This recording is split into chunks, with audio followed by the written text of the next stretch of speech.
राधे राधे भक्तों, शरद पूर्णिमा की सभी को शुभकामनाएं। अभी मैं आपको शरद पूर्णिमा का व्रत क्यों रखा जाता है उसके बारे में बताऊंगी। शरद पूर्णिमा के दिन वक्त सुबह से शाम तक उपवास रखते हैं। इस शुभ संध्या पर भारत में विशेष पूजा अर्चना की जाती है। इस दिन भक्त ब्रह्म मुहूर्त में उठते हैं और किसी पवित्र नदी या सरोवर पर स्नान करते हैं। पौराणिक मान्यता के अनुसार समुद्र मंथन के समय देवी लक्ष्मी की उत्पत्ति शरद पूर्णिमा की तिथि पर हुई थी, इसलिए इसे देवी लक्ष्मी के प्रकट उत्सव के रूप में मनाया जाता है। शरद पूर्णिमा की रात खीर बनाना और उसे खुले आकाश में चंद्रमा की रोशनी में रखना एक प्राचीन परंपरा है। शरद पूर्णिमा का व्रत क्यों रखा जाता है? शरद पूर्णिमा का व्रत मुख्य रूप से मां लक्ष्मी और भगवान विष्णु का आशीर्वाद पाने के लिए रखा जाता है, क्योंकि यह अश्विनी महीने की पूर्णिमा तिथि पर मनाया जाने वाला एक शुभ अवसर है और माना जाता है कि इस दिन समुद्र मंथन से देवी लक्ष्मी प्रकट हुई थी। इस व्रत को रखने से घर में सुख, शांति और समृद्धि आती है। अगर आप भी अपने घर में सुख, शांति और समृद्धि चाहते हो तो ये व्रत रखना जरूर आरंभ करें। शरद पूर्णिमा का व्रत रखने के कारण क्या होता है? लक्ष्मी का आशीर्वाद। ऐसी मान्यता है कि इस दिन देवी लक्ष्मी पृथ्वी पर विचरण करती है, इसलिए रात में जागकर पूजा और दान करने से मां लक्ष्मी प्रसन्न होती है और धन सौभाग्य प्रदान करती है। अमृत वर्षा। इस दिन चंद्रमा अपनी 16 कलाओं से पूर्ण होता है और उसकी किरणों से अमृत बरसता है, जिसे अमृत काल के नाम से भी जाना जाता है। इसलिए चंद्रमा की चांदनी में खीर रखकर खाने की परंपरा है, जिससे सौभाग्य में वृद्धि होती है। भगवान कृष्ण से संबंध। द्वापर युग में इसी दिन भगवान कृष्ण ने वृंदावन में गोपियों के साथ महारस रचाया था। उनके भक्तों ने इस प्रेम लीला की याद में इस रात का उत्सव मनाया था।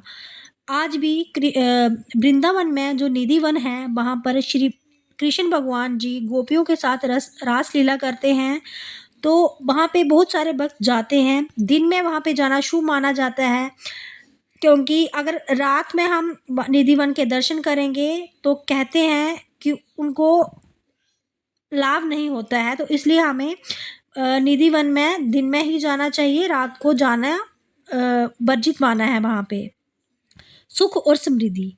जे व्रत रखने से भक्तों को जीवन में सुख, शांति और समृद्धि की प्राप्ति होती है।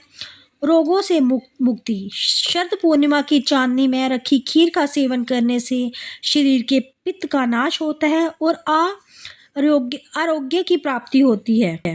शरद पूर्णिमा की दो मुख्य कहानियां हैं। एक पौराणिक कथा के अनुसार भगवान कृष्ण गोपियों के साथ रास लीला करा करते थे और दूसरी कथा एक साहूकार की दो बेटियों से जुड़ी है। जिनमें से एक अधूरी पूर्णिमा का व्रत करती थी और दूसरी पूरी तरह से, जिसके कारण उसकी संतान की मृत्यु हो जाती थी, पर बाद में वे व्रत पूरी श्रद्धा से करके संतान सुख पाती है। भगवान कृष्ण और गोपियों का रासलीला। ये कथा बताती है कि शरद पूर्णिमा की रात को भगवान कृष्ण ने राधा और गोपियों के साथ एक अद्भुत रसलीला का आयोजन किया था। इस दिव्य रास में शामिल होने के लिए शिव ने भी गोपीश्वर महादेव का रूप धारण कर लिया था। यह रासलीला प्रेम, भक्ति और आनंद का प्रतीक मानी जाती है। साहूकार की बेटियों की कथा। प्राचीन समय में एक साहूकार की दो बेटियां थीं, जो दोनों ही पूर्णिमा का व्रत रखती थी। बड़ी बेटी पूरे श्रद्धा भाव से व्रत पूरा करती थी, लेकिन छोटी बेटी व्रत के दौरान शाम को भोजन कर लेती थी, जिससे उसका व्रत अधूरा रह जाता था। इसका परिणाम ये हुआ कि जहाँ बड़ी बेटी को संतान सुख मिला, वहाँ छोटी बेटी को संतान पैदा होते ही मर जाती थी। एक बार जब छोटी बेटी संतान शोक में बैठी थी, तब उसकी बड़ी बहन आई। उस पल उसकी बड़ी बहन के गागरे बस्तर के छूने से छोटा बच्चा जीवित हो उठा। छोटी बहन ने अपनी बड़ी बहन से पूछा कि कैसे उसका बच्चा जीवित हुआ। बड़ी बहन ने बताया कि जैसा पूर्णिमा के पूरे और विधि विधान से किए गए व्रत के पुण्य प्रताप से हुआ है। इसके बाद छोटी बहन ने भी शरद पूर्णिमा का व्रत पूरे विधि विधान और श्रद्धा से किया और उसे भी संतान सुख प्राप्त हुआ। तो हमें भी शरद पूर्णिमा का व्रत पूरे विधि विधान से करना चाहिए।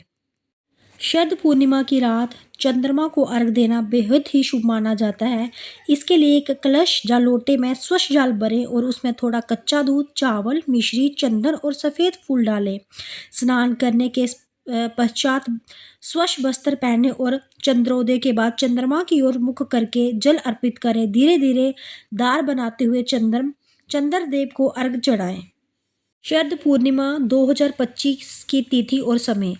वर्ष 2025 में शरद पूर्णिमा का पर्व सोमवार 6 अक्टूबर को मनाया जाएगा। इस दिन पूर्णिमा तिथि का आरंभ दोपहर 12:23 पर होगा और अगले दिन 7 अक्टूबर को सुबह 9:16 पर इसका समापन होगा।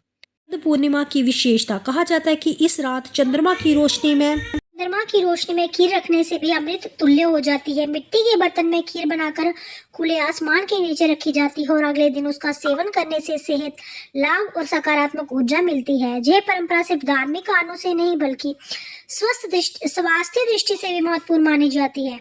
चंद्रमा को अर्घ देने की विधि। शरद पूर्णिमा की रात चंद्रमा को अर्घ देना बहुत ही शुभ माना जाता है। इसके लिए कलश जो लोटे में स्वच्छ जल भरे और उसमें थोड़ा कच्चा दूध, चावल, मिश्री, चंदन और सफेद फूल डालें। स्नान करके सुंदर वस्त्र पहने। चंद्रोदय के बाद चंद्रमा की ओर मुख करके जल अर्पित करें। धीरे धीरे दार बनाते हुए चंद्रदेव को अर्घ दें। तो सभी को शरद पूर्णिमा की बहुत बहुत शुभकामनाएं।